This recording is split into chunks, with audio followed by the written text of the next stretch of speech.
Здравейте! Ще разгледаме двата основни метода за образна диагностика на гърдата – мамография и ехография на млечната жлеза. Макар и целта им да е една и съща – ранно откриване на заболявания като рак на гърдата, те се различават по начина, по който работят, както и по това в кои ситуации са най-ефективни. Да започнем с основната разлика – методът, по който създават изображения. Мамографията използва рентгенови лъчи, за да заснеме млечната жлеза. Това означава, че тя може да заснеме много детайлни изображения, което я прави основен метод за скрининг при жени над 45 години. Мамографията е особено ефективна за откриване на микрокалцификации. Това са малки отлагания на калций, които могат да бъдат ранен признак на рак на гърдата.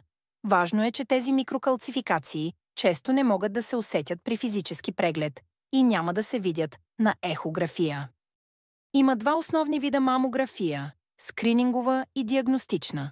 Скрининговата се използва за редовни проверки при жени без симптоми, докато диагностичната се назначава, когато има съмнения за аномалии или симптоми. От друга страна, ехографията използва звукови вълни. Този метод е много полезен за разграничаване на твърди образования от течни, като например кисти. Ултразвуковото изследване често се използва като допълнителен метод, след мамография, за да предостави допълнителна информация. Ехографията също е предпочитана при жени с плътни гърди, при които мамографията може да не предостави достатъчно ясни изображения. Това е така, защото плътната тъкан може да направи трудно разграничаването на структури при рентгеново изображение. Още един ключов фактор е безопасността.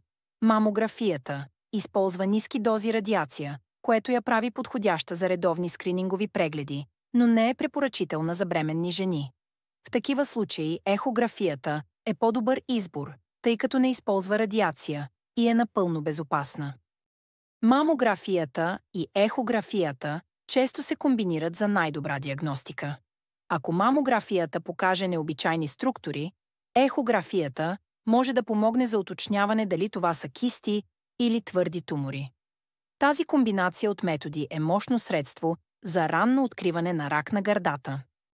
В някои случаи може да се наложи и магнитно-резонансна томография – МРТ, за допълнителна оценка.